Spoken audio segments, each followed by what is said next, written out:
തഞ്ചാവൂർ രാജാവിന് കുട്ടികളൊന്നും ഇല്ലായിരുന്നു.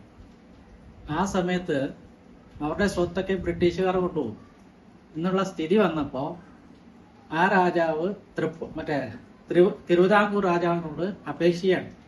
കുറെ സ്വർണ്ണാഭരണങ്ങളുണ്ട്, മറ്റേ രത്നങ്ങളുണ്ട്, ഇതൊക്കെ അവർ കൊണ്ടുപോയ പിന്നെ കഷ്ടമല്ലേ. അപ്പൊ എന്താ ചെയ്യേണ്ടതെന്ന് ചോദിച്ചപ്പോ ഇങ്ങോട്ട് വിട്ടേക്കെന്ന് പറഞ്ഞു.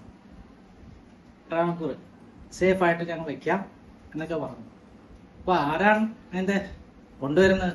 വിശ്വസ്തരായിട്ട് ഗൗഡസാരസ്വത ബ്രാഹ്മണരുണ്ട്, അവരുടെ കൂടെ ഈ സാരസ്വതരുണ്ട്. അവര് കൂളായിട്ട് അവിടെ എത്തിച്ചേരും, ആരും അവരെ സംശയിക്കത്തുമില്ല, അത് സുരക്ഷിതമായിട്ട് അവിടെ ട്രാവൻകൂറിൽ എത്തിച്ചേരും എന്നൊക്കെ പറഞ്ഞപ്പോ ശരി, അവരുടെ കൂടെ ഈ സ്വർണ്ണാഭരണങ്ങളും രത്നങ്ങളും വജ്രങ്ങളൊക്കെ പാക്കായിട്ട് സുരക്ഷിതമായിട്ട് ഇവിടെ എത്തി. ആ സമയത്താണ് ഈ പറഞ്ഞ ഇപ്പൊ ബി ആരാ തുറക്കാൻ പറ്റില്ല എന്ന് പറഞ്ഞില്ലേ, അത് എന്റെ അല്ല എന്ന് അവർ പറയുന്നുണ്ട്. ശരിക്കും പറഞ്ഞാൽ തഞ്ചാവൂർ രാജാവിന്റെ ആഭരണങ്ങളാണ് അതിനകത്തുള്ളത് എന്നാണ് ചങ്ങനാശ്ശേരി പോയപ്പോ ഒരു ഇദ്ദേഹം പറഞ്ഞാണ് ഈ കഥ എന്നോട്. അത് ശരിക്കും പറഞ്ഞാല് തഞ്ചാവൂർ രാജാവിന്റെ ആഭരണങ്ങൾ അവിടെ ഉള്ളത്, അതാണ്. ആ അര മാത്രം തുറക്കാൻ പറ്റില്ല എന്ന് പറഞ്ഞ് ഞങ്ങളിതല്ല എന്ന് പറഞ്ഞാൽ അതാണ്. അപ്പൊ ഇവിടെ എത്തിയ തിരിച്ചു പോകാൻ പറ്റില്ല. അപ്പൊ അവരുടെ അടുത്ത് തന്നെ കുറെ സ്ഥലങ്ങളിൽ നിന്ന് അവര് താമസിപ്പിച്ചു.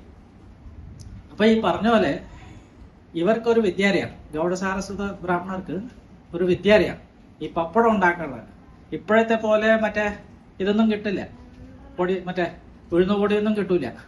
ഈ കറുത്ത ഉഴുന്നാണ്, ആ തൊലിയോടെ ഉള്ള ഉഴുന്ന് പൊടിച്ചിട്ട് ആ തൊലി മാറ്റിയിട്ട് ഉഴുന്ന് മറ്റേ പൊടിച്ചിട്ട് പിന്നെയാണ് പപ്പടം ഉണ്ടാക്കുന്നത്.